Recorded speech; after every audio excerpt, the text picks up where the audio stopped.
Hello everyone, this is Masako Ganaha. We are now in Phuket, Thailand, and I am with Benjamin Hart. He's an American attorney, and his company's name is Integrity Legal, and he has a very popular YouTube channel. The name of the channel is Integrity Legal Thailand, and of course we are with Michael Yang. Benjamin, thank you very much for giving me this opportunity to talk with you. Thank you very much for having me. It's a great opportunity for me as well. Thank you very much. So I have watched some of your videos on your YouTube channel. You cover so many topics, including of course, your specialty regarding this visa issue and legal issues.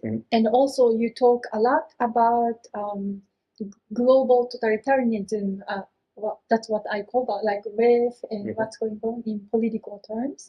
And you also talk about the wealth in terms of gold. So I learned a lot from you, and I would like to take this opportunity for get this opportunity as a education for Japanese people. Okay. And because I've been learning from you a lot. And thank you. So my YouTube channel, I mainly focus on global totalitarianism.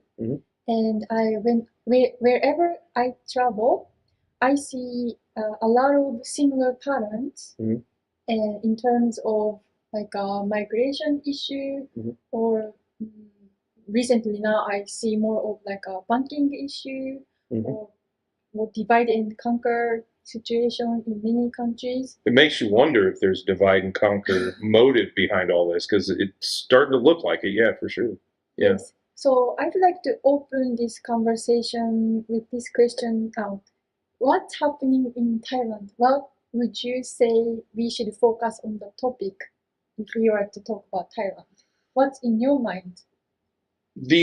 I think that the thing that Two things are constantly of worry to me, and to provide a little bit of background, I actually naturalized to Thai citizenship 6.5 years ago. So if it seems strange that there's like this foreign guy talking about Thailand, I've been here 17 years, so I have a little bit of insight. But and as a person who's fallen in love with Thailand, I find it concerning that there seems to be this heavy push for digital money, which is a problem unto itself. And there seems to be kind of this subtle push toward possibly allowing foreigners to own land in Thailand. But I think that one is probably, it's kind of one of those paradoxes, isn't it? Because I would say maybe we don't need to worry about it as much, because I don't think local people here will allow foreigners to own land, but we have to kind of remain vigilant so that, people remain aware of it, so that does not, in fact, happen. But the thing that I find truly, truly horrifying or terrifying is the idea of digital money. Because at the point at which all of our financial transactions are in a digital format, they can be surveilled, they can be tracked. And I mean, I in my own videos was citing sources that were saying, not only will this money be, digital and trackable, but they can dictate what it is spent on. They can dictate the time frames it is spent on. They can say this money expires in 6 months. So and I really ask the question, how is it money if it can expire? I mean, how is it really money if it can expire? Or how is it money if you can only spend it on certain things? It's not what we would call the traditional at least in my mind, it's not what we would call the traditional definition of money. I mean, that's just clear to me, at least.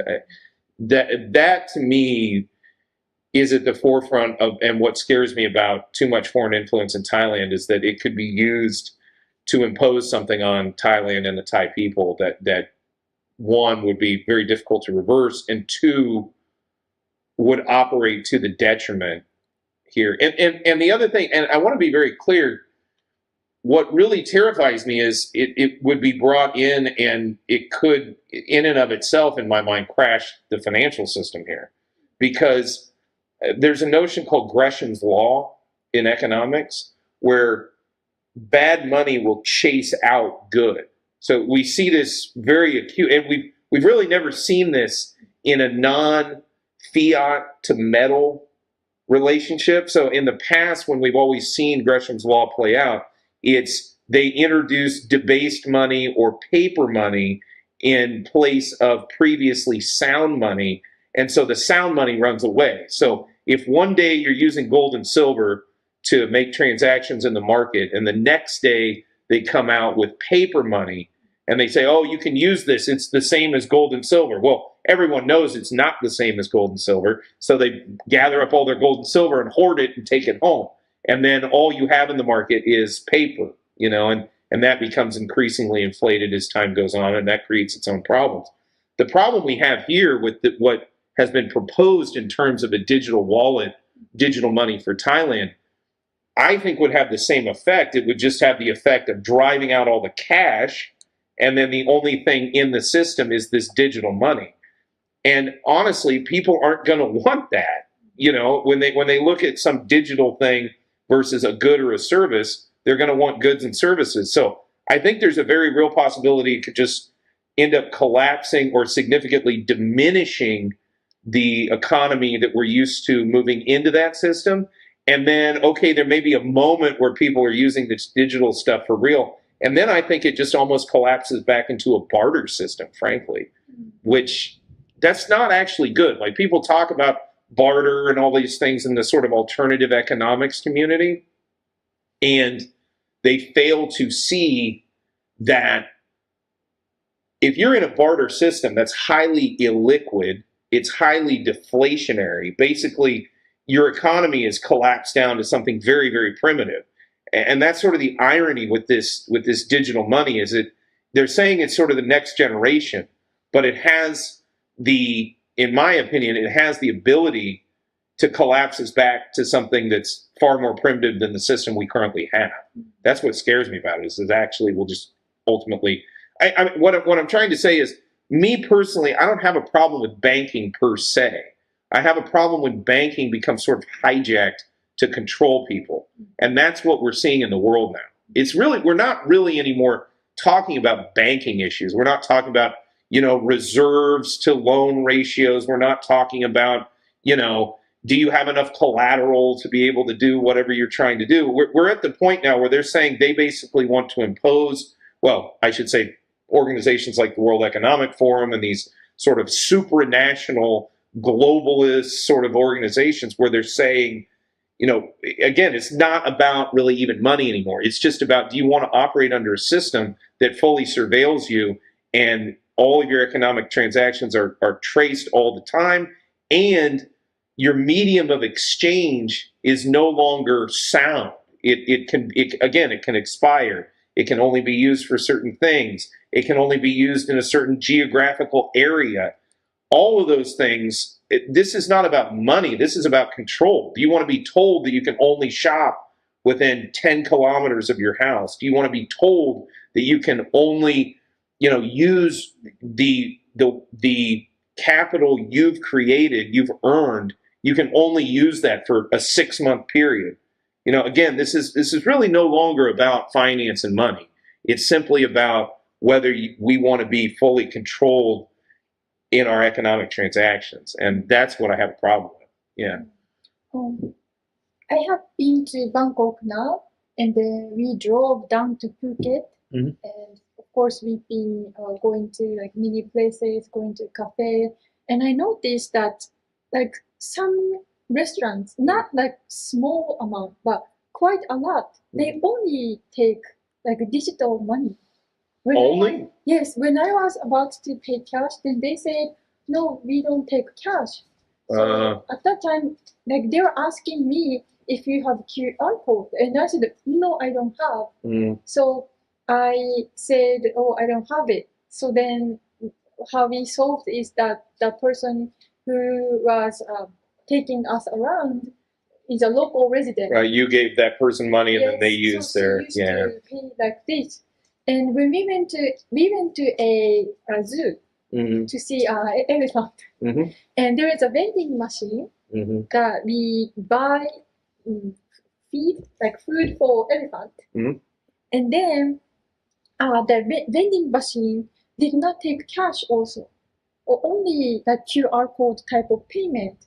So I realized when you talked about the digital currency, I think Thailand is in a situation people are getting used to not using cash. COVID had a big Yeah. impact on that too. Yeah. We saw a lot of. I have to be honest with you. When I heard about this stuff, there's many things over the past 5 years that when I heard about it 5 years ago, oh, that'll never happen. They'll never. I remember there was a person I used to really listen to very carefully in the podcasting world who was talking about vaccine passports, and I said, I very much respect your. I'm just thinking to myself when I was listening to this person, and actually I'll credit him. He's deceased. A guy named Alan Watt. He has a website called Cutting Through the Matrix. He passed away in, I believe it was 2021.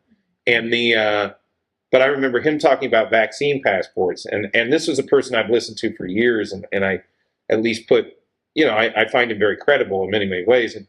But on that, I just said, oh, that's impossible 5 years ago. Well, we saw that they tried to do that. It didn't really work. My hope, more than anything, but also my real opinion is, I think we will ultimately push this back. It's not going to fully go away. There's just always, we're in a very real sense, a certain aspect of this, if you want to call it a battle, was certain aspects of the field were conceded the minute we really all got addicted to our smartphones.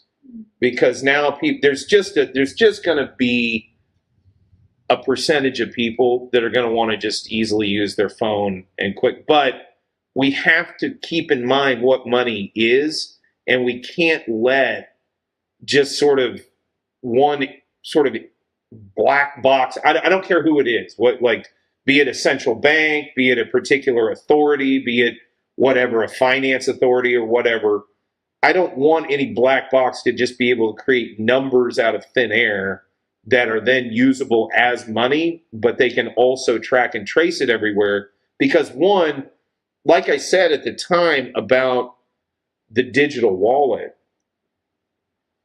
they want to put Thailand in like a 500 billion baht in debt to use these digital tokens. But what are we going into debt for? See, because we'll have to pay it back in taxes down the road, but we never got the value.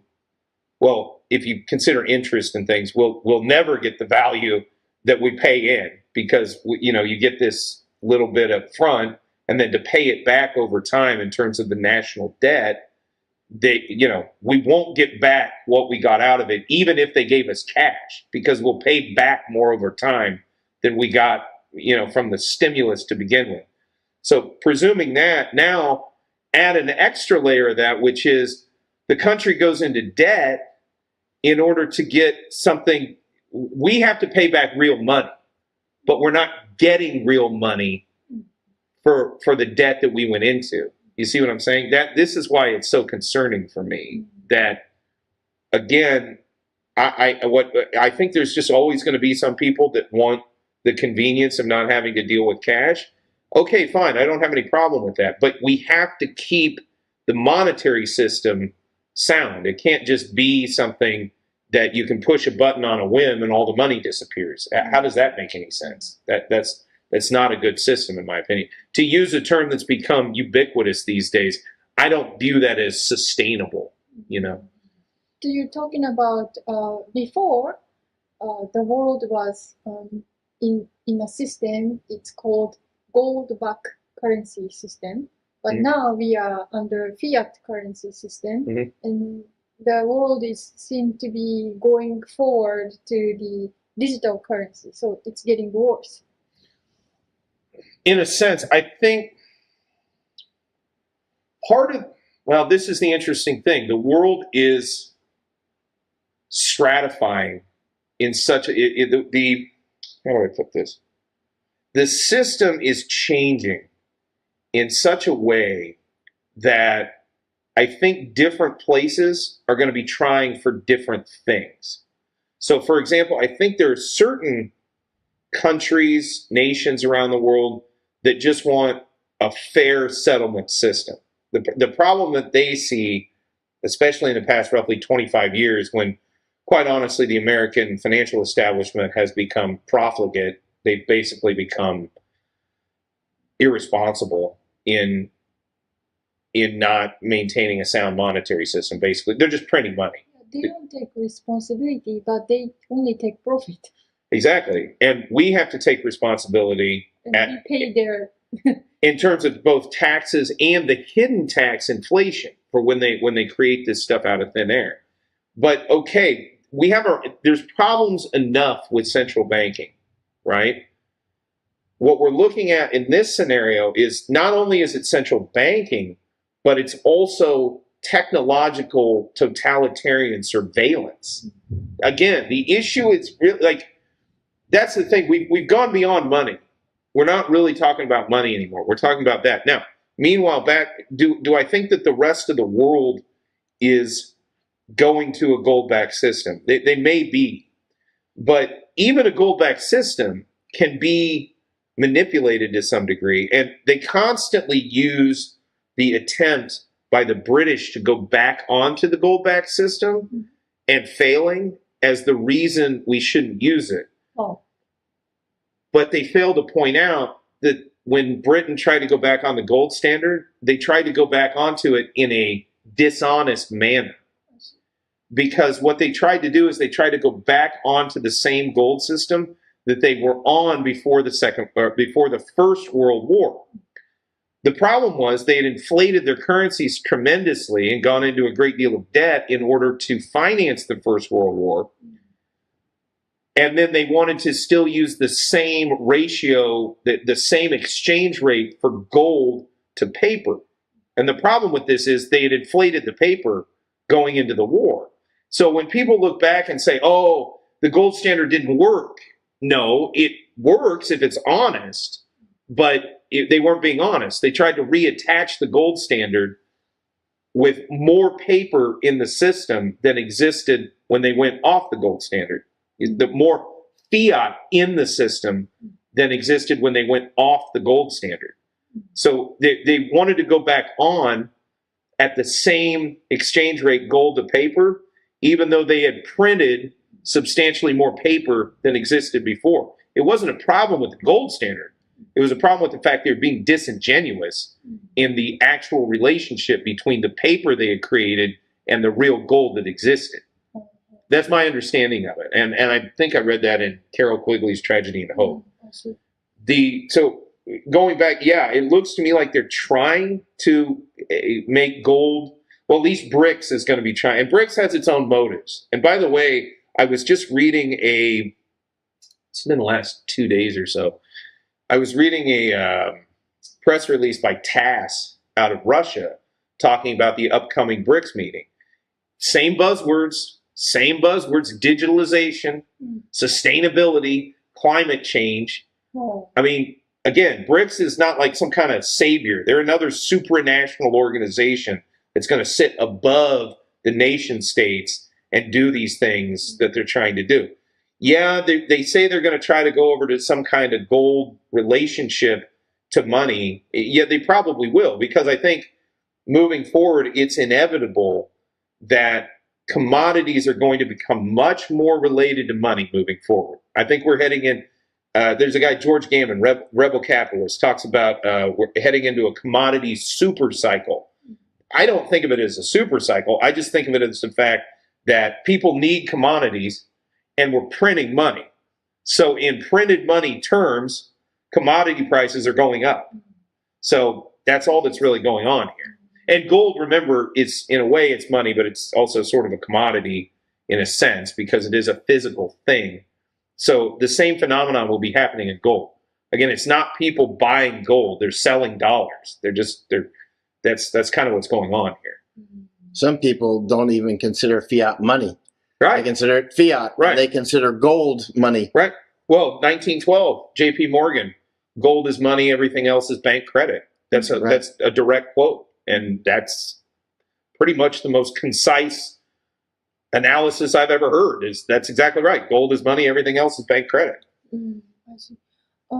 This is very interesting. I want to dig into more of this, what you explained about this, but I think Japanese audience, Japanese people, we are not, Michael was talking about Japanese people or American people, we are not used to talking about gold or owning actual gold because we don't have a chance or chance to be educated. So if you could talk for my audience who suppose who don't know about gold much, if you could tell us about why gold is important in the means of wealth, and what Thai people know about or what their tradition accustomed to. By the way, that rumbling, we are not in Ukraine or Israel. Right. It's Thailand, and it's normal weather. There's lightning coming in. We're in rainy season. So there's season. flashes of light. Yeah, we're in rainy season. Yeah. Because to me, seeing Thai people, whoever we talk to, pretty much almost all the Thai people are familiar with gold. Very familiar. And they know how important it is. But Japanese people, like we don't talk much about it. And so like here, this is a walking liberty. This is American denominated gold. This is Thai gold. They have a different weight and measure. So this has 96.5. 1 baht weight of gold is Thailand's weight and measure of gold is 96.5 purity and 15.14, I think, grams. Okay, is 1 baht. Is 1 baht. So people get confused on the baht currency versus the baht weight. There's a baht weight. So in the same way that you call an ounce of gold an ounce, you call a baht of gold a baht. So an ounce is an ounce and a baht is a baht. But they also use the word baht for their actual fiat currency as well. So that's actually 5 baht. That's 5 baht, and this is 1 ounce. And 5 baht is about 15.2 grams of gold, and it's 96.5% pure. So different weights and measures. With regard to gold itself, your question is why it's important. Okay, and this again, and let me be clear, I am no expert on finance, economics. I like to think I keep up on economics, but I'm no expert on gold per se. But what you need to understand is this is conceptual. Gold keeps people honest. If you run an honest gold standard, if you say, for example, this is denominated at $50, okay? Like on the back of this, it says this is $50. Because there was a time when this really was $50. Like this is what $50 was. It was, $50 got you an ounce of gold, okay? Or a half ounce or whatever we're at in here. That's an ounce. That's just an ounce. Okay. If you had $50, you could convert to 1 ounce. That's what. Correct. Yeah. No. If you had a paper 50 and you went to wherever the repository was where they were keeping the metal, and you said, you know what, I'm going to need metal for this, and they'd say, yeah, here you go, and they give you one of these instead of a piece of paper. Because it was a gold-backed currency. Correct. Because it was gold-backed. But the thing to understand, it's not about the gold itself. It's about keeping your monetary supply honest. Because when they can just print money, and this is what people really, I don't think, see. There's a guy, he's a professor out of Cornell University. He's a guy named Dave Collum. And he brought up a really good point when the quote-unquote pandemic started, that they could never have done the lockdowns. They could never have done all the things that they did in America if they had not been able to turn on the money printer and just print money and say, okay, you don't have to go to work for months on end. We'll just give you money. We'll give you a check. But it was just paper. It's not real value. It's fake, basically. The problem is, think this through. If they did not have the money to create if they did not have the ability to create fake money to be able to keep people pacified during the lockdowns, we wouldn't have had the lockdowns. The lockdowns occurred because we have dishonest money. That's the fundamental reason. If you look at it all, if the lockdowns could never have happened if the Federal Reserve had not just started pouring out money in stimulus and all of this stuff, just handouts. They just give handouts of paper, but they're not creating goods and services in the economy.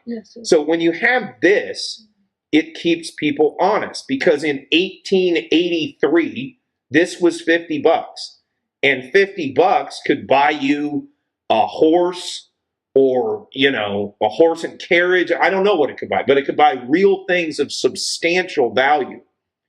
In terms of gold, since the creation of the Federal Reserve, I believe the dollar has lost 98% of its value in terms of gold.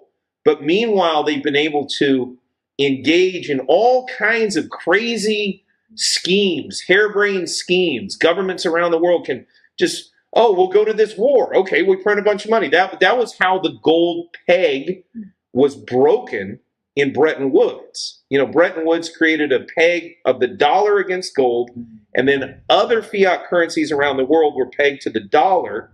And then if they got so many dollars built up, they'd come back to the United States and say, hey, here's $1 million in your paper. We want $1 million in gold. And they would have to give it to them.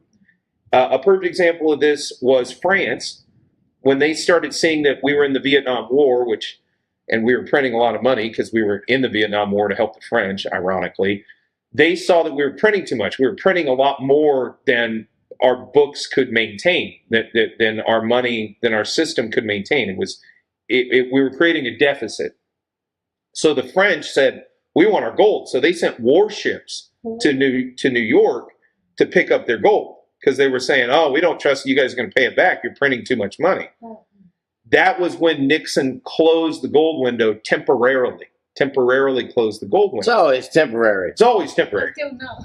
Yeah. Right until this very day. It's still closed. Temporarily, mind you. The point I'm trying to So make... that was 1971. Yeah, correct. So, yeah, and now it's 2024. Yeah. Temporary. But the thing why is gold so important? It's not about the gold per se.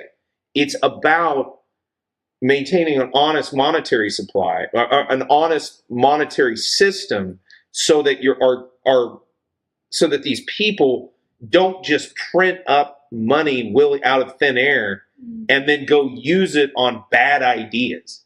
That's fundamentally the problem here, is that in the natural economy, nobody would have ever said we have to shut down our whole economy because there's a rampant cold and flu season out there. No, they would have said, no, I got to go to work. I got to make my money. But because they were able to print all that fake money, that's what allowed them to do that. And then now we're looking at the rampant inflation that has come from that, and they don't really know what to do about it other than to go to a new system in which they're even less accountable. Because at least in the current system we have, there are still notions of like trade deficits, and there's a few things left out there to sort of keep them somewhat honest. Although at 35 trillion in national debt, I don't know at this point how honest anybody's being. But my point is, the biggest, again, don't concentrate on the gold. You know, forget in a way the gold. It's the value, and it's the honesty of the money. Because when the money becomes dishonest, governments start running rampant with all kinds of stupid ideas. I think I have read somebody's quote: honest men like gold and dishonest men don't like gold, or something like that. Well, this is exactly the phenomenon we're talking about here. Because look, gold is finite. So you can't go out and just print it willy-nilly. So when you spend money that's backed by it, it's limited. It can't just be made up out of the air. I see. Oh. Right. Thank you so much. I truly understand what I was trying to... It's the concept. Yeah, everybody gets so caught up on the metal that you're thinking this is the thing. This isn't the thing. The thing is it chains it chains down the spending authority of government, and it makes them have to be accountable. They can't make more gold. They can't make more gold. Remember what Doug Casey said, one of the 5 things that makes a good currency is, one of the important things is a government can't make more of it. Right. So if you chain it to that, that's gravity, Right. almost. I think it can be brought down to analogy of our ideology. I think like a traditionalist or conservative against leftist, what I see those two, how I differentiate is that like ideology, we don't have to prove, we just think and we can do whatever we want. It's like creating a money thing out of air, but like a tradition or conservative, which means that we are always stick to the history and like we are always bringing down to chain to the reality. Yeah. We cannot lie about what happened because it's already happened. And because of this past, there is sort of like a like tradition or like we are used to doing this, so we are doing this. I think that's so. The concept I think you're trying to get at is the notion of attenuation, that we become less and less connected to the real economy as more and more fake money gets created. And there's actually a good historical analogy for this in a book called The Oligarchs, which is about how the USSR failed. And they actually talk about in that book about the banking system in the Soviet Union at the time. And that as they had what were called cash rubles and then ledger rubles. Okay, so there were real rubles in the economy. There was in this case, we're not talking about gold per se, but the concept is similar. Okay, so there were cash rubles, and then there were also what they called ledger rubles, which the best analogy for that today is digital money. It's just entries on an accounting ledger. And remember, the IMF, when they first issued the white paper, this would have been 2018, when they first started talking about crypto in the context of central banking, the term they used was distributed ledger technology.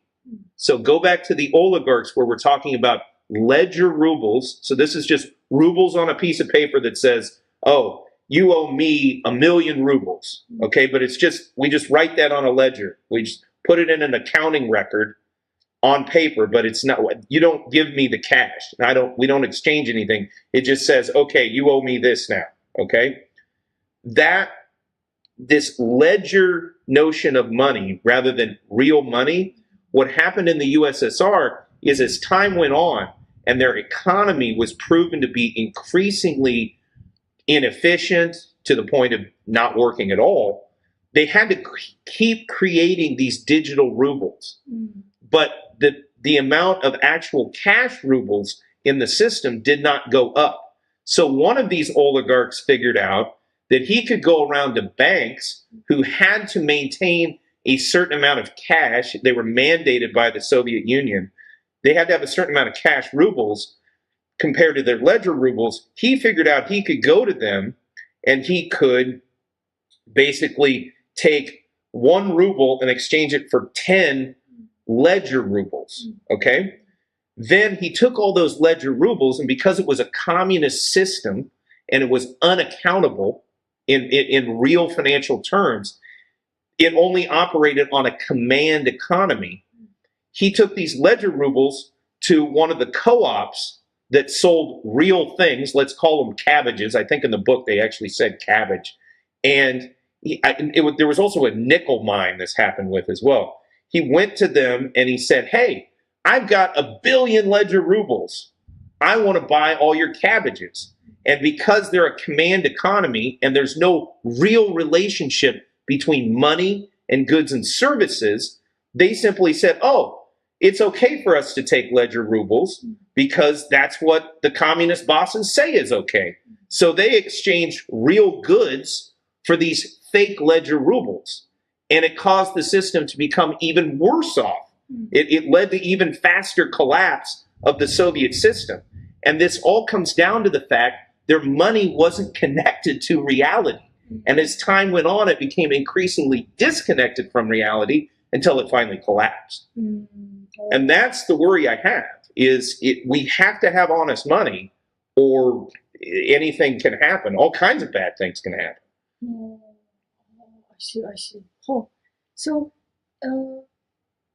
I've been thinking this paper money is like a real wealth, but so the more we save, to be honest, the more we are lied to.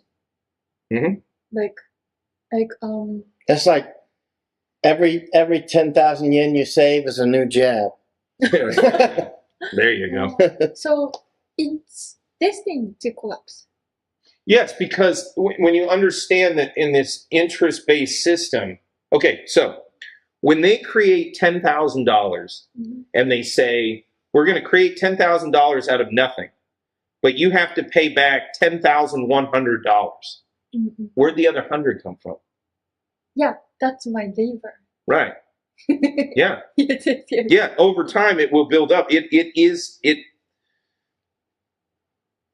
the sense, once we disconnected from real money, this could have continued to work on the gold standard. You could have money and create bonds that pay more interest, and then honest labor would be used to create the money, to create the goods and services necessary to pay off the time value of money, the rent on the money, which is also called interest.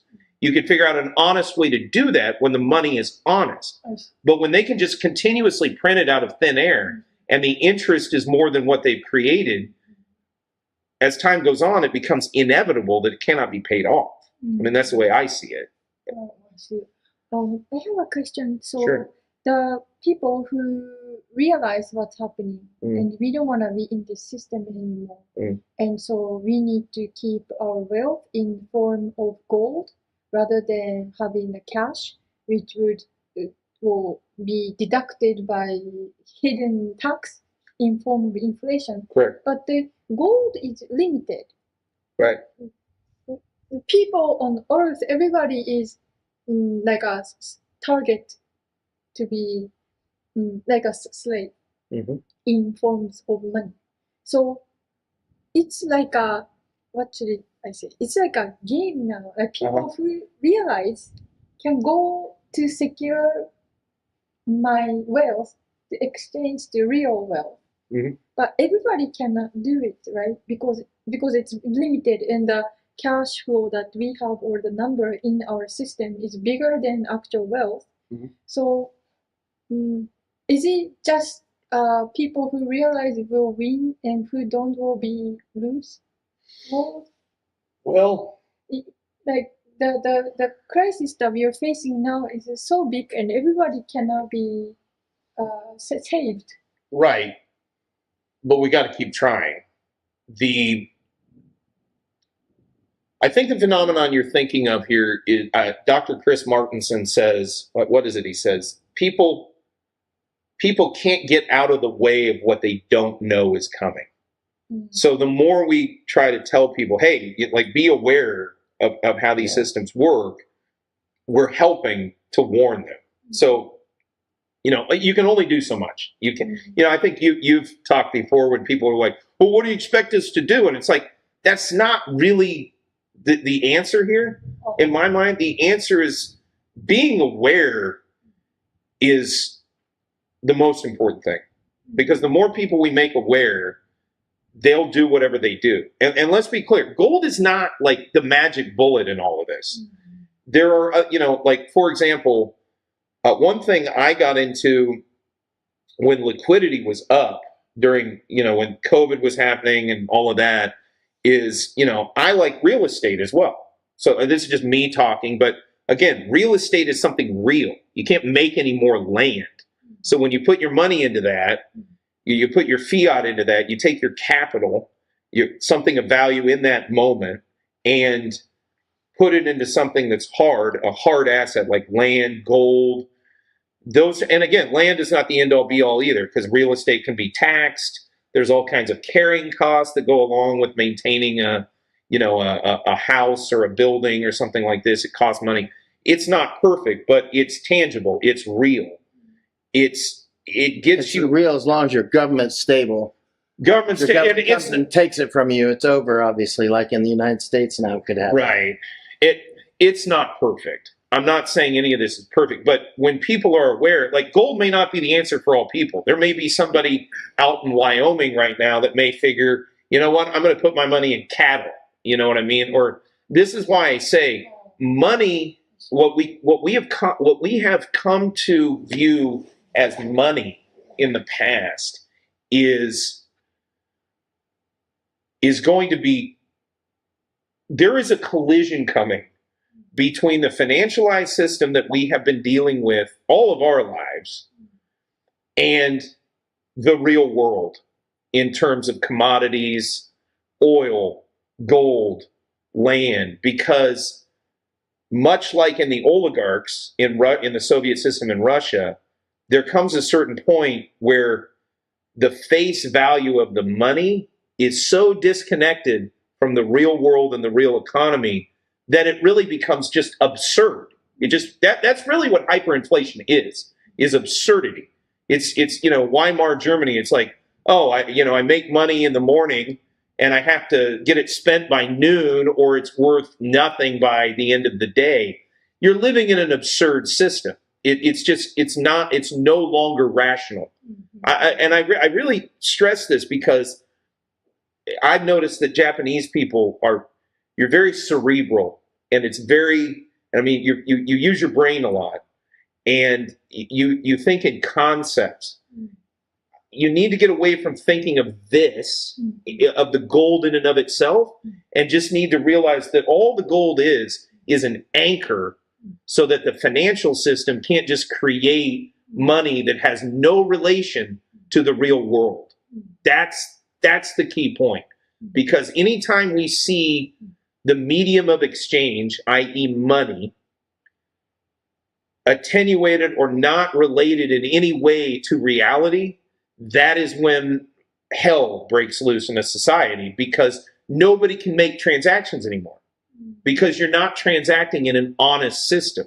At the end of the day, like the bedrock of all commerce is trust. If I give you this, will you do 10 podcasts for me? And you say, yes, I will do that. You have to keep your word and I have to keep mine.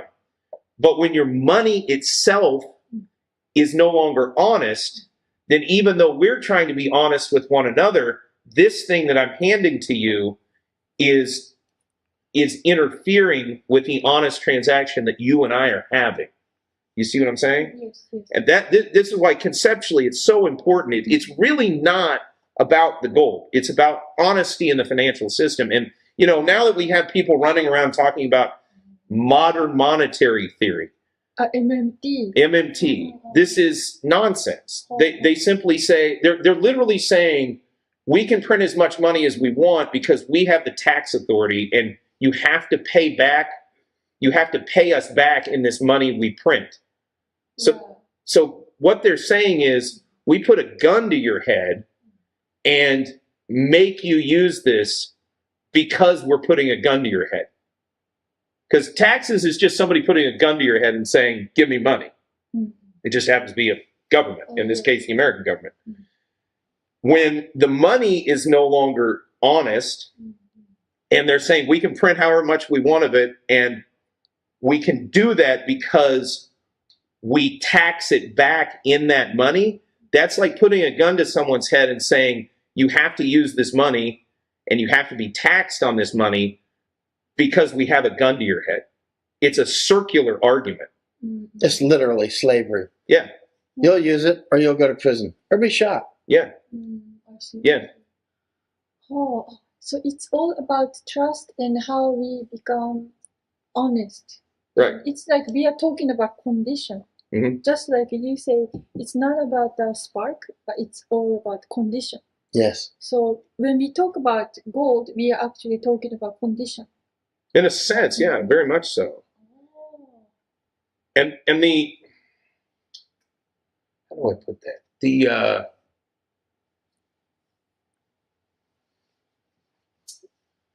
Yeah, sorry. Oh. Kind of losing my train of thought on it. But there's a concept here I'm trying to sort of convey that it's so subtle that I'm not quite sure. Basically, what they're doing over time is stripping wealth off of everyone, but it's in such a subtle way that you don't acutely feel it until you're in a very bad situation. And we've come to the end of this road where they can do this, what we call incrementally, where they can do it in such a small way that nobody notices. Inflation. Yeah, inflate, but because it builds over time, it compounds, and we're now at the point at which it's becoming very, very absurd, quite frankly, that we're just printing billions and billions and billions, and it's going to what? I mean, a really good example of this is we're printing money and we send it to Ukraine, okay? And then people will say, well, I'm in North Carolina. Why aren't you sending money to me? Well, they don't really want to do that because that would instantly create domestic inflation in America. Oh. But they can send it abroad, and the consequences of that will take longer to reverberate domestically in the United States, if they happen at all, depending on how it works. It'll happen. It will happen. For sure. Eventually. Yeah. Oh, really? Yes. 100%. Yeah. Can I ask this next question? I want to know if I'm understanding correctly. Huh? So the reason why United States is so strong is because the world mostly pay with US dollar. It's like the center of. That's a part of it, but actually it goes a little deeper than this. The reason the United States is so strong is because we have been living off the prosperity of the 1800s. And let me explain what I'm talking about. Okay, there's a book called Tragedy and Hope by a guy named Carroll Quigley. It's a super long book. It's a tome, in fact. It's kind of hard to read because every sentence, you could write a whole paper on every sentence in this book, okay? In this book, Carroll Quigley talked about something, and he talked about something that I don't think a lot of people really understand, is America did not have what we now call a capitalist system in the 1800s, okay? What we had was something called a free enterprise system, okay? Anybody could do business. May the best competitor win. You make the best product. You make the best service. You get the most money. We got rich because we had no central bank in America. Everything was money was dealt with in an honest manner. Like, we had bank problems. It wasn't perfect. There was fraud and things like there always is. But there was no central bank who got to dictate the value and the time value of money. It was dealt with one-to-one as honestly as it could be between people transacting in the market. And what's more important is we did not become a financialized society. Our society was based on the creation of goods and services over the course of a century. In 1913, we recreated, Jackson had killed the second bank of the United States, but we recreated something similar in the form of the Federal Reserve. And this is a key importance here. And here's what I want to explain. You'll often hear people talk about capitalism and communism. Understand, those are part of the same dialectic. Karl Marx wrote a book called Das Kapital. He wrote that for a reason. Capitalism and communism are part of, in my opinion, a false dialectic. What people, especially in America, call capitalism, what we think of in our minds as capitalism, is actually the free enterprise system that existed in the 1800s in America. What occurred as the free enterprise system got bigger, a group of financial elites essentially got together and hijacked it and created this capitalist system. The capitalist system, through a system called interlocking directorships and consolidation of pools of capital, ended up in the same posture as the communist system. Because both are dictated. Effectively. You have commissars in the communist system, which is dictated through a command economy, which they proved didn't really work. But when you allowed capital to accrue voluntarily through the free enterprise system, and then you hijack it into the capitalist system, where that capital is now controlled through corporations, where the corporations' boards of directors are all interlocked and they're all working together, you end up with the same outcome as you would in a communist system. It just came about through voluntary transactions rather than involuntary transactions in a command economy. But it results in effectively the same thing. They're both, there is communism and that form of capitalism, which is always what ends up happening, are all the result of financialism through central banking. That's the name of the game. That's how they can, in effect, they can transmute one into effectively the other. Now, it occurs over a longer period of time. It provides more, some more prosperity, at least in the short term. And never forget, Mikhail Gorbachev, when the Soviet Union fell, said, they'll tell you communism is dead. Do not believe it. We are going into the mixed system.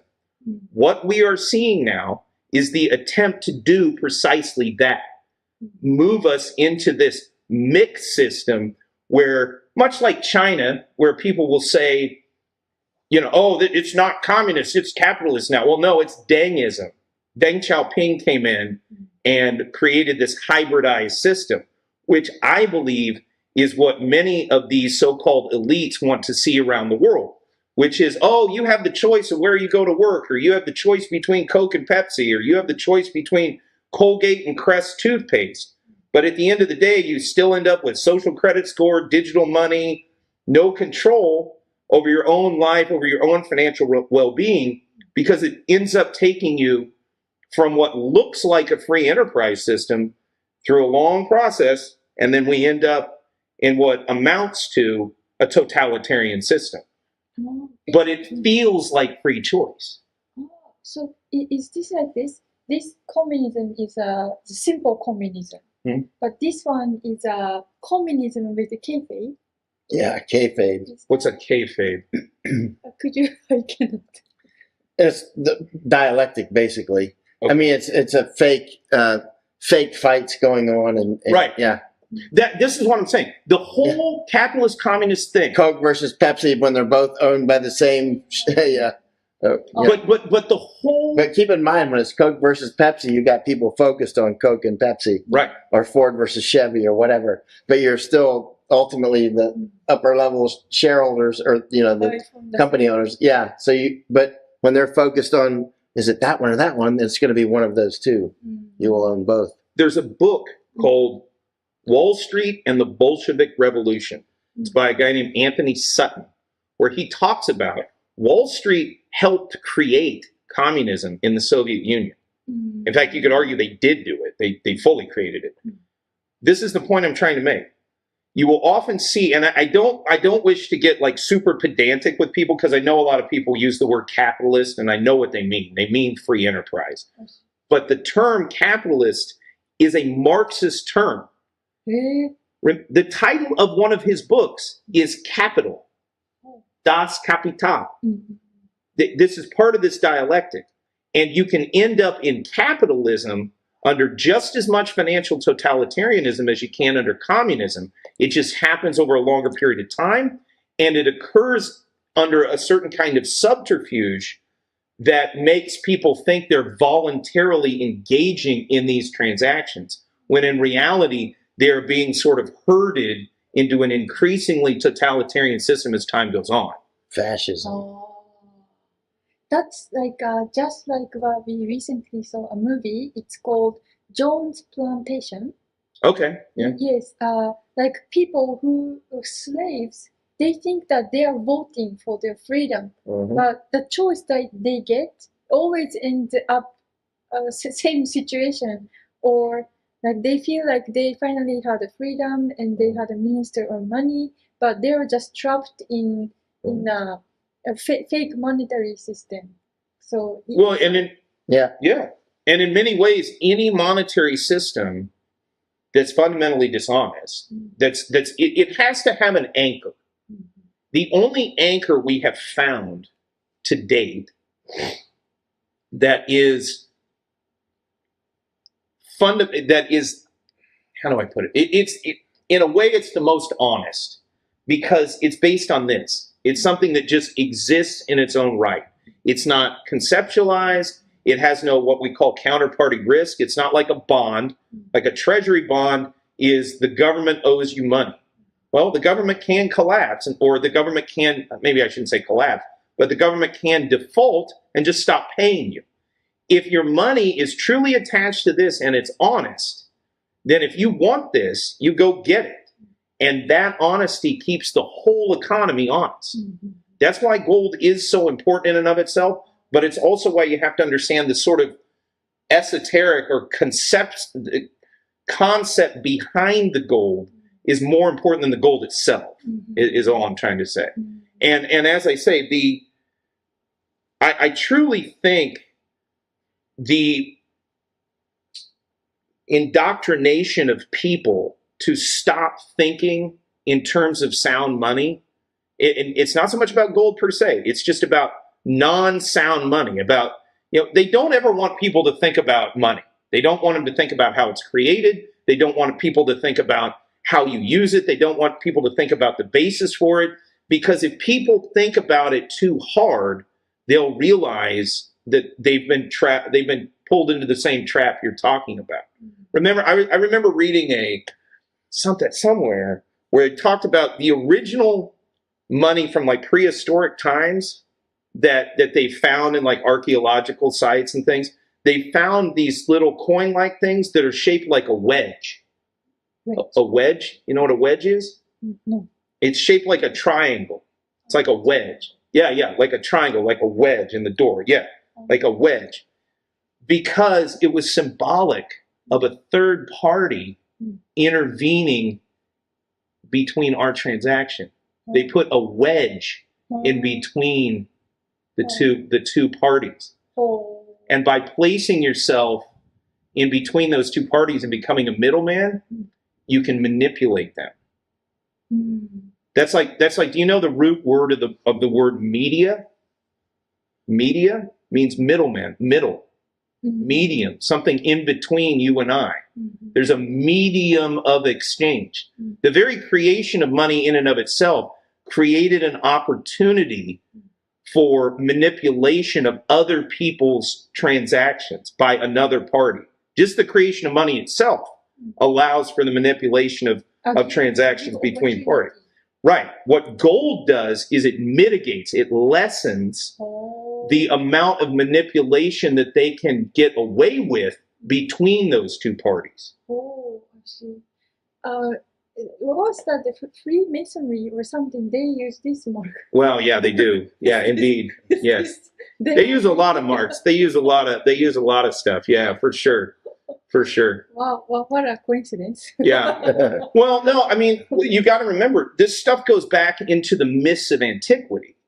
So you'll end up with a lot of similar symbology because it's just so old in a lot of ways. But yeah, people get really, really sort of jammed up on issues of secret societies and things of this nature. That's not where to look. I'm not concerned about those guys particularly, one way or the other. What I'm concerned about are the people that are intentionally going out into the world and trying to defraud people. You know, guys that are really into old school symbols, that's one crew. But the people that are trying to use people's ignorance against them in their financial transactions, I got a real problem with that. But I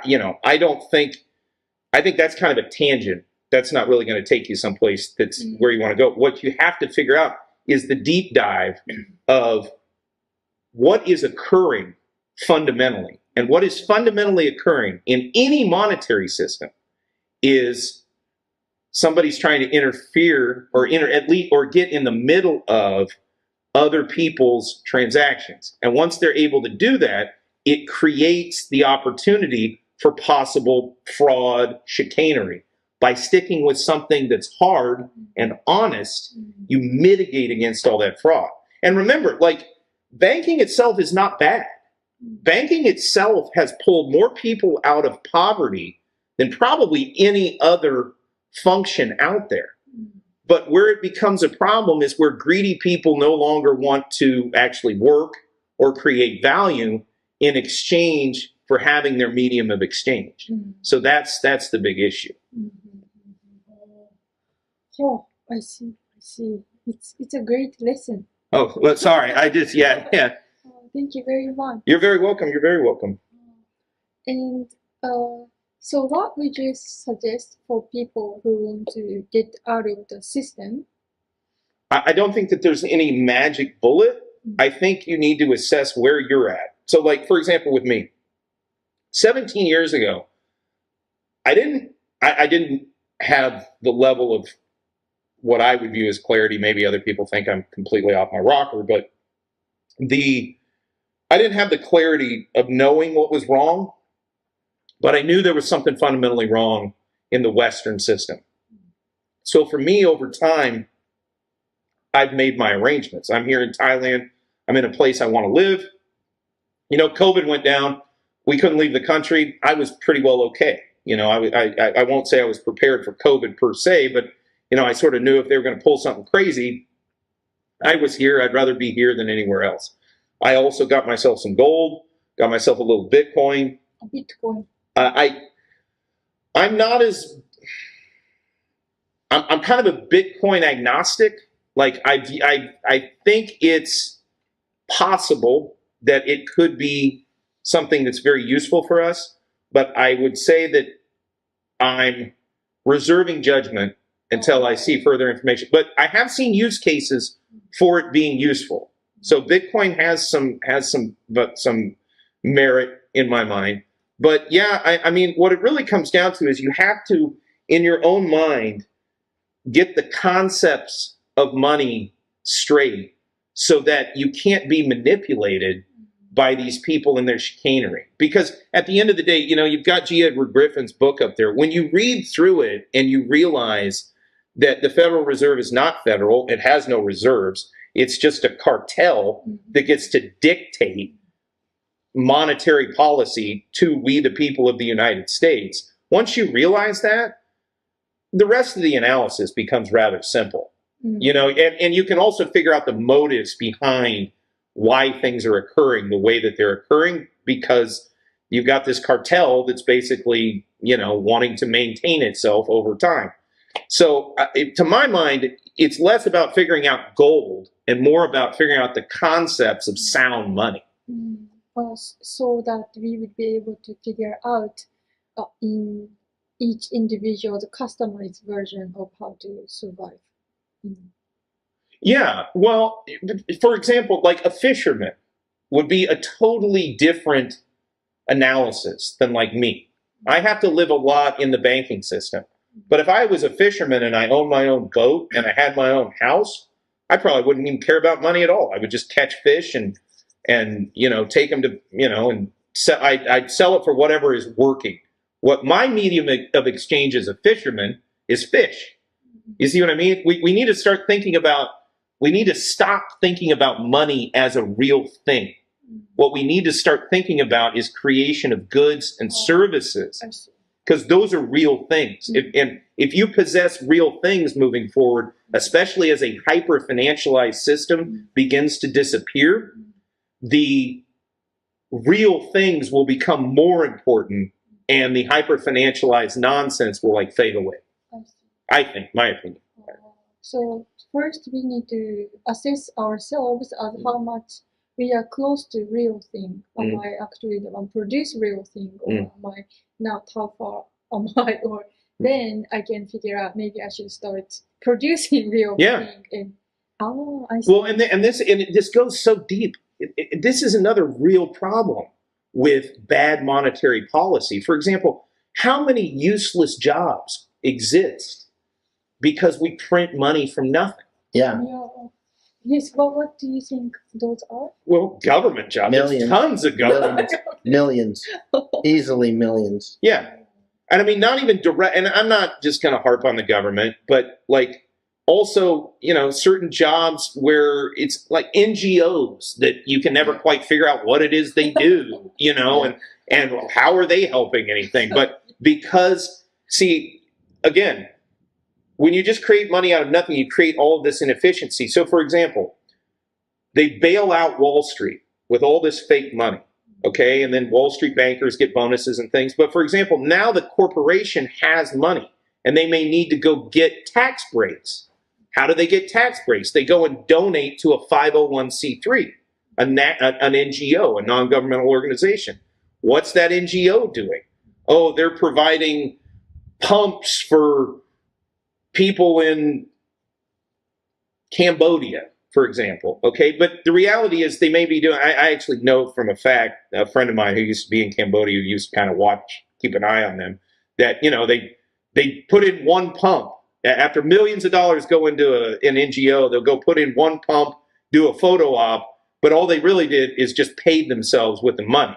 But if you track the money back, it's all a result of them just printing money in the first place and then injecting it into the economy. Those companies then use that money to do things like buy back their own stock and then donate money to not particularly necessary charitable causes in order to get tax breaks that, frankly, they shouldn't have had in the first place. This is the corruption of bad money. This is how it works.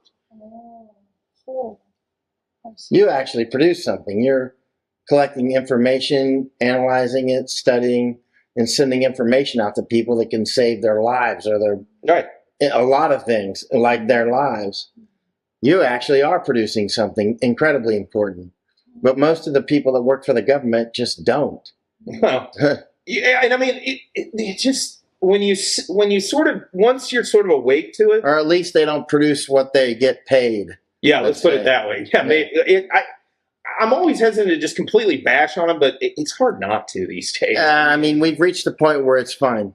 Yeah, I mean, look what's happening in North Carolina and Georgia and Tennessee right now, and so many other places. Well, this is a perfect example because these money people are sort of people find me rather interesting because I will sometimes not enter into a monetary transaction because money has its own kind of power that I don't want to get too sort of esoteric here, but money has its own kind of power over people that they don't really, it's very pernicious. They don't really, it's very subtle and they don't really feel it. Like it's, what am I trying to say here? What I'm trying to say is, so for example, when they create all this money and then it goes to the government, it has to go somewhere. So they have to create a reason to spend it.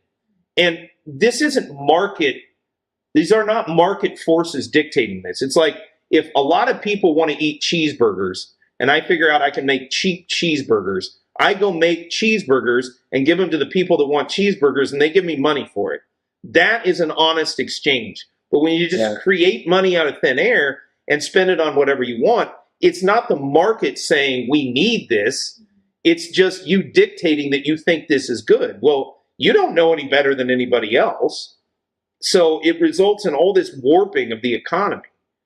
Like not least of all is inflation, but I would even argue like, and not to go too far down this road, but like a lot of the really absurd DEI right now, I think comes as sort of a byproduct of all this fake money, because this fake money is going to these corporations. It ends up there via various methodologies, stimulus and whatnot, or they were getting it from cheap loans, where when we were at like zero interest rates, a corporation, for example, what was it? Louis Vuitton bought Tiffany.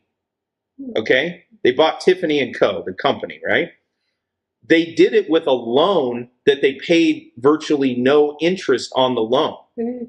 So they were able to buy another competitor or another corporation and merge them with money that should not have existed in the system.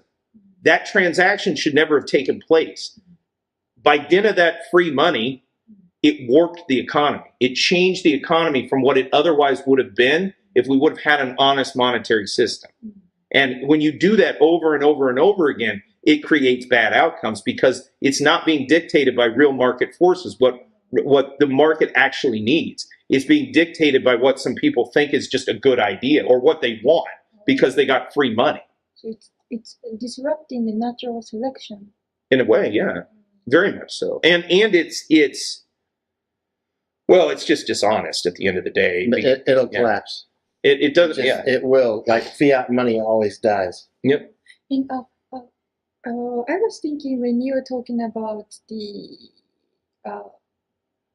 actual wealth or actual stuff, real goods. I think what globalists are trying to do in common is going after those people. No, they're trying to steal everything from us. Yeah, and who really produce actual stuff, they are like destroying the people of North Carolina, Tennessee, and Georgia right now and taking their land. Yeah, so they can get the lithium mines underneath it. Yeah. Yeah, and then they're going after the farmers, and they're going after fishermen, and they're going after energy. Like they are going after. Hold on, it gets deeper than this. So the weirdest thing about Marxism is Marxism actually diagnoses problems very well, but its solutions are horrible. Okay, so like it's like you have a pimple. Yeah, yeah, absolutely. But one thing Marx did have right, okay, everything that exists in the economy is inert.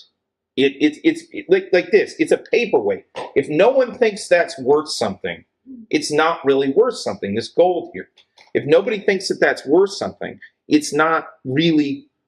It's just it has intrinsic value, but if people don't believe it's worth something, they don't want it, and therefore it's not in demand. The point I'm trying to make here, sorry, I'm kind of digressing a little bit.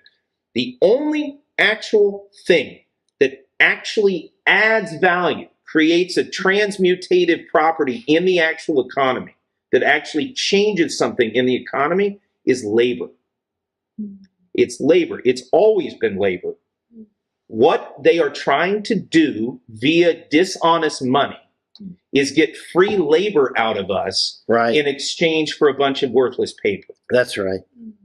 And Marx was right about that at the end of the day, everything in economy comes down to labor. The problem with Marx is he said, I'm now going to enslave you and make you all work for me because I know better than you. It's, again, communism and socialism is ruled by experts, and they get to determine who the experts are. The Jones Plantation. Right. But remember, at the end of the day, it's all about getting you to work for basically nothing or for less than what your labor really is intrinsically worth. And I don't like to go too far down that road because then people get off on what their own labor is worth. No, the market dictates what your labor is worth. The problem is these people are getting in between people in the real market and distorting the actual value of labor between parties in the market. That's the problem. I see. Oh.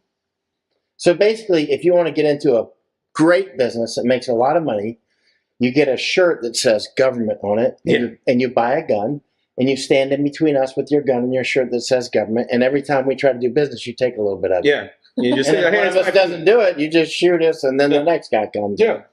That's how the government. This is actually, that is actually one of the best breakdowns of what's exactly going on here. That's literally what's exactly going on. You sit there, and I say, hey, Michael, I'll fix your car. Okay, I'll pay you. And you're like, whoa, where's my money? Well, where's mine? That's what they're doing. Sorry, here you go. Thanks. You put your gun back. In every transaction, that's what's going on. They're getting in between the actual players in the market. That's what's really happening. But with this, see, this doesn't have a brain. This isn't trying to do anything. This just is. Okay, so when this sits in between us. Yeah. So in other words, you have a bank because the government is a bank too. So I just go like this and they don't see it because it's gold. I didn't go like this through you and then you would take part of it and give him a smaller one. This is literally that. This is why it's so important. For that reason, this in its intrinsic value state, it's for that. In its conceptual state at a nation state level, where you're trying to create a financial system whereby you can create economies of scale of greater and greater prosperity, you have to have honest money, because otherwise you're constantly being undermined in every economic transaction you're making by this thing in between you that has nothing to do with creating value. In the 1930s, when we were doing this, and we were doing this, and then you took it. The government took it. The U.S. government took it. 1934. Confiscation, yeah. They came to the banks and everything, took it out of people's, and then they printed a bunch of money later and paid people for it. You want to get even crazier. They abrogated the law to that point, and basically they're called the gold cases, the gold clause cases. Up to that point, there were actual clauses in contracts that said, in the event that all hell breaks loose, we'll just take our payment in X amount of gold. Well, basically, they challenged the confiscation of gold by the federal government because they said, hey, these gold clauses, there's a clause in the U.S. Constitution that gets into what's called freedom of, freedom to, and freedom from contract. Basically, that the government can't get in the way of two people's contract if it's legal. Okay, so we have a clause in the contract that says, in lieu of fiat, I'll take gold. The Supreme Court came in, abrogated all those clauses, and said, because FDR ordered the confiscation, and then people challenged it in the courts, and they just threw it all out. Yeah. Keeping in mind, the government is actually just a person with a shirt that says government and a gun. Yeah. And so that gold went to their pockets. Yeah. Bottom line, it's just people, and their business is government. Like Biden's business is being in the government. A lot of that pulls, like their business is just being in the government. They don't. Did you see the movie Wolf of Wall Street? No. Oh, in the Wolf of Wall Street, it has Leonardo DiCaprio in it. It's a little bit risque, a bit of a movie, but there's sort of a part in it where I want my gold back, government. Yeah. We got some business to do. There's a part in it where Matthew McConaughey is talking to Leonardo DiCaprio, and they're stockbrokers. All they are is facilitators, and they actually do create some value. But there's this great line where Matthew McConaughey says, hey, we don't build anything. We don't make anything. We just move. They were facilitators, okay? Well, government doesn't build anything, and government doesn't create anything. It just facilitates with your money, okay? And then takes it as well.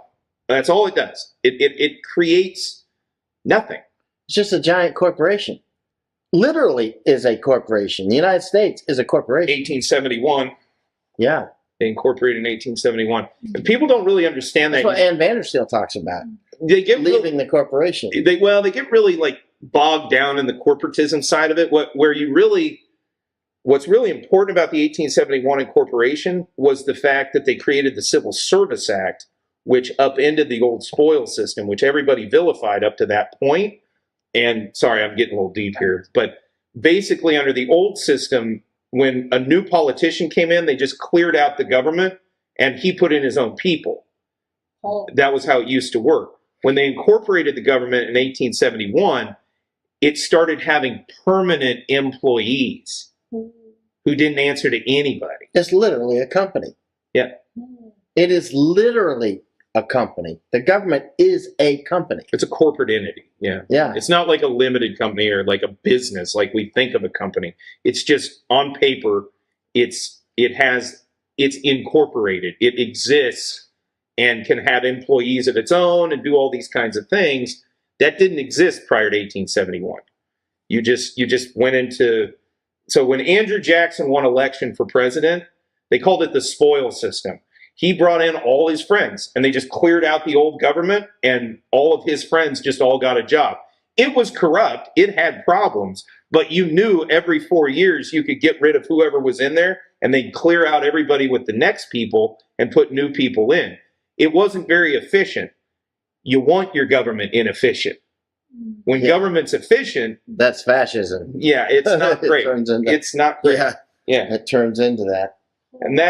This is we've gone down really deep rabbit hole here, but that people get off on that incorporated entity stuff. More importantly, what you have to, every time they talk about the deep state, it all goes back to that 1870s deal where they basically created the civil service as we know it today. Prior to this. Yeah, exactly. And I've known quite a lot of them, friends of mine that are like, they're supplicant and sycophants for whoever's going to get elected, they hope, because they want to get a job.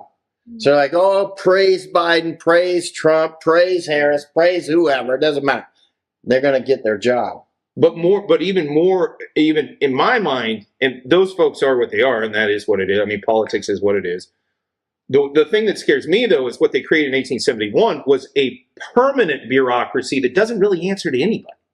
Whoever comes in that's elected, they just kind of ignore them. Deep state. Yeah, that's what it came down to. Because they just are incorporated, they're company men to the company America Inc., if you want to call it that, like the corporation that is America. So they're not elected by people? No, they never were. There always were appointed people in America. The problem is what changed in 1871 is the people that were in the bureaucracy were no longer completely subject to the whims of whatever person we elected into office. And the government just grows and grows and grows. Well, so it's sort of like every time you hear about American politics where somebody will say, oh, well, I'm the president, but why is it he can't change that? Why can't he do this? Why can't he do that? Because this thing is permanent, and it doesn't answer to him directly. Wow. He may be able to influence it a little bit. There's a great scene in the movie Nixon where Anthony Hopkins plays Richard Nixon, and this actually occurred. He was at the Lincoln Monument, and some hippies come up. They were like they weren't really hippies. They were anti-war protesters. And they come up to him, they start talking to him. He actually started talking to these people. And this one woman says, well, why can't you just stop the war? And he says, well, that's not how it works. What I'm trying to do is control it and trying to tamp it down and capture it. And she says, it sounds like you're describing a wild animal. And Nixon turns to his aide and says, that woman realized something it took me my entire political career to realize was happening. And what she was talking about is exactly this phenomenon, this sort of thing that was this corporate government that was created in the 1870s that doesn't answer to one party, the other, or much of anybody else. It just answers to itself. And it is kind of like a wild animal. But it's going to have a problem when it makes too much fiat money, which it's doing now, the Fed is. And the next thing you know, it's going to collapse. Yeah. But remember, they'll still, even if it goes all to hell. I was in Russia in 1999, and I took a tour of the Kremlin. And the woman that put me on the tour worked for Moscow University. So she was on the government dole, the whole bit. She was, in this case, she was an academic, but, coming off the Soviet Union, same, but different. She still had her day job. Right. She was just doing tours at night. These folks... Right. They keep these gigs, through thick and thin sometimes. But yes, there will be, when fiat money knocks the guts out of the purchasing power eventually of the dollar, there will be real problems in these sort of cyclical institutions because they won't have the purchasing power to be able to do the things that they've wanted to do in the past. Mm-hmm. That is inevitable. That is sort of the event horizon of the black hole where you can't print enough anymore to actually buy anything or affect any real change in the real world. You end up with the $100 trillion Zimbabwe note. Yeah. The bales of money that you have to go buy like bread and stuff. And then it just becomes absurd. It really does. Casey showed us $100 trillion note last night. He keeps in his pocket. Yeah, my friend I was telling you about that helped me get started out here. He's got one hanging in his office. That 100 trillion. It's got the rock on it. It's like the blue note with the rocks on it, and you're like, good job, everybody. There was a whole scandal that came out about that because the guy that did it was like kind of skimming a piece off of it for himself and blah blah blah. Dishonest money just corrupts everything. It, Yeah. it really is nasty. It really is nasty. Okay. Wow. How? Now we should watch the Jones plantation. Sure. Yeah, we should. We should. Okay. Thank you so much. Oh, you're very welcome. Not only about the situation in Thailand, but well, the world I am living in. Yeah. Yeah, sorry. I have a tendency, I can just go on and on. It's just sort of me ranting. I do apologize if I kind of get incoherent from time to time. Thank you so much. You're very welcome. You taught us a very critical and Yes. essence of Yeah, what thank we you. need to Yeah. what we need to see. So I hope many Japanese people would realize what I just heard one of the cameras die. Uh-oh. any of this will still. One of them's going to be working. Yes. Hi, everybody. So please watch YouTube channel Integrity Legal Thailand. So you will be able to know much more about what he talked about. And I hope you will spread this video so that we can wake many people as much as we can. And this problem is such a huge problem. It is, but it's not, though. It's actually really not. Because it really just all comes down to honesty. That's really what this all comes down to. It's all elaborate. That's by design. They want you to be confused. They want you to think that it's super complex. It's not. It's just we need an honest medium of exchange. That's it. When we lose that, everything becomes increasingly warped, increasingly corrupted, but it all comes from the same source. You fix the money, you'll fix the world. Okay. So, honest. Yeah, it's got to be, you got to have honest money, yeah. And This is pretty honest. from the government. And from the government. Yeah. And gold is You're the bank. gold, God's money. Yeah.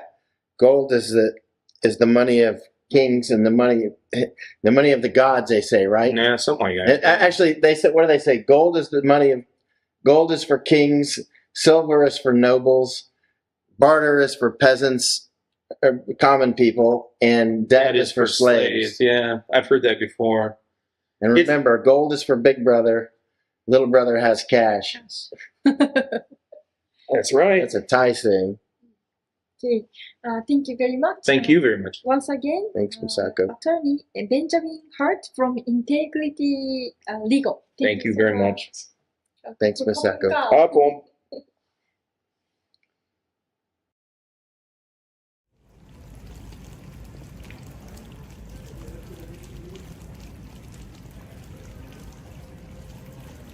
タイの電車に乗ります。これで行きます。22。お、開いた。開きました。ああ。This reminds me of Hong Kong.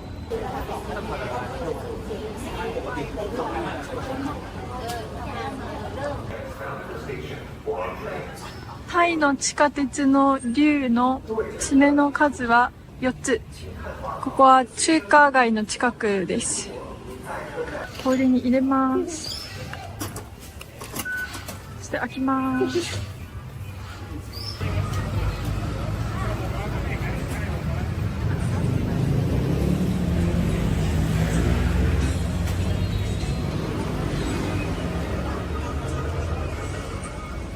バンコクにある中華街にやってきました。タイは現地の方からもいろいろ話を聞いてるんですが、人々が日々の生活で普通に金を購入して自分の富を蓄えるためにしていると。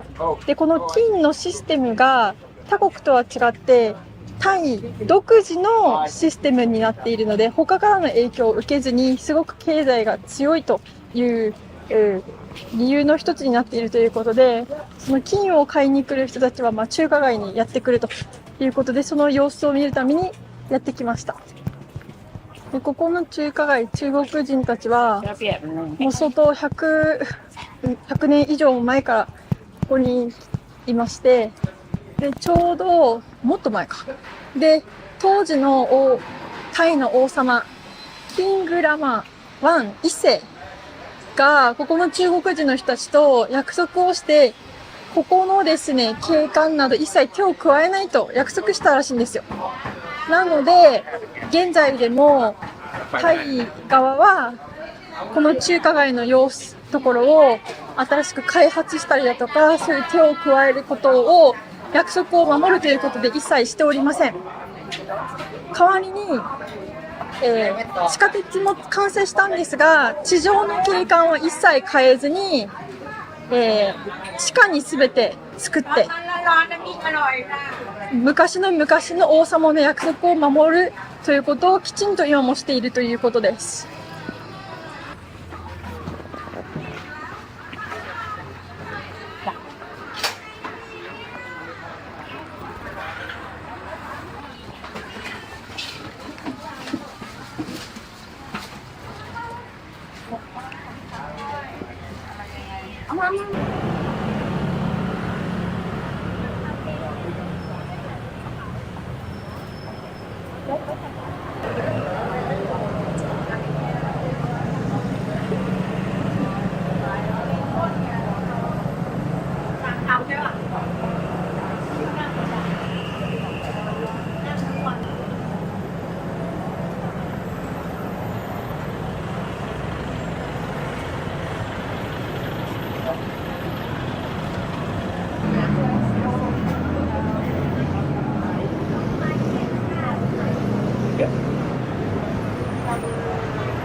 2022年に合法化されたマリワナ。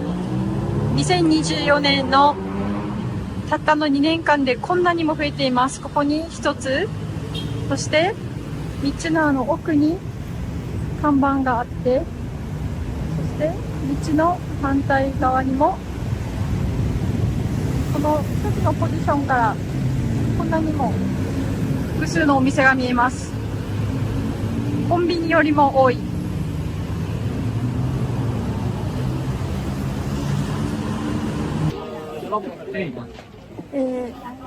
電車の路線の上にできているマーケットにやってきました。もう間もなく電車が通過するんですが、まだ10分以内ぐらいなんですけど、まだこんな感じです。このテントを片付けることになると思います。こんなギリギリです。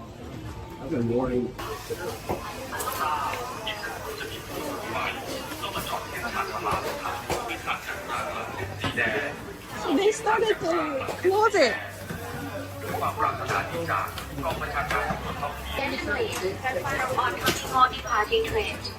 Please always be aware of standing behind the red line. Standing behind the red line. Police, wish you a safe and enjoyable holiday. Please don't hesitate to contact us if you require any assistance. Call police 1155. 観光警察よりご案内いたします。電車発着の際は大変危険ですので、赤い線の内側までお下がりください。That's the line. 旅へ気をつけていってらっしゃいませ。お問い合わせはお電話で。No, and we helped it happen. I mean, we were part of the ones that helped, helped him get into office. So close. Why would they do that? This doesn't make sense to speak like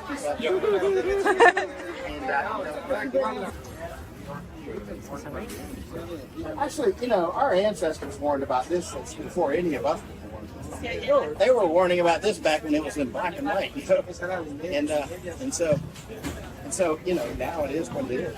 It's here.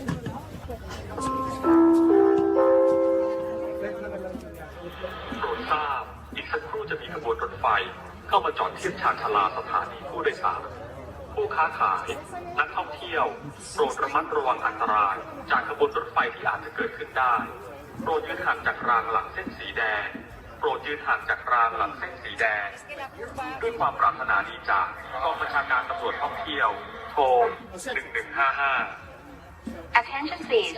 From oncoming or departing trains, please always be aware of standing behind the red line. Standing behind the red line. Police, wish you a safe and enjoyable holiday. Please don't hesitate to contact us if you require any assistance. Call police 1155. 観光警察よりご案内いたします。電車発着の際は大変危険ですので、赤い線の内側までお下がりください。素敵な旅へ気をつけていってらっしゃいませ。音合わせはお電話で1155番観光警察まで。请注意，火车马上到站。为了你和大家的安全，请站在红线后等待。旅游警察希望你有个安全愉快的假期。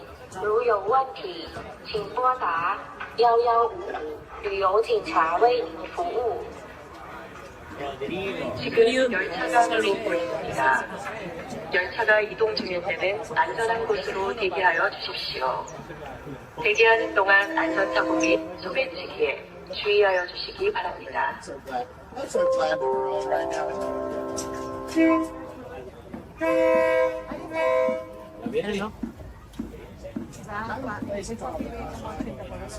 Anyways, and you know, this is where you can get food. They got some markings all over. See it? Can you see it?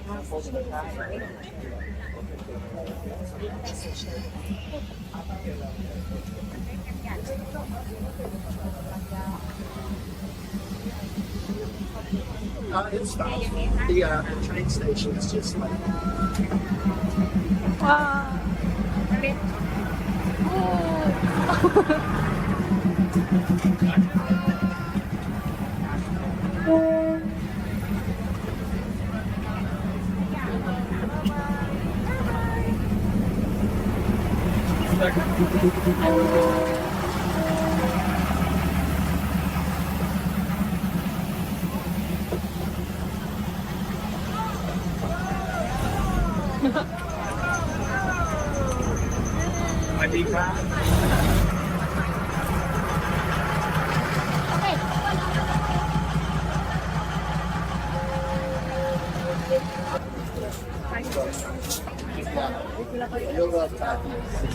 They're like asphalt ligation.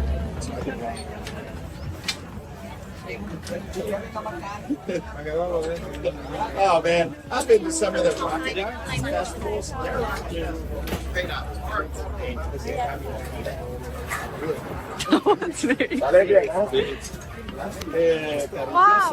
Como portada de revista.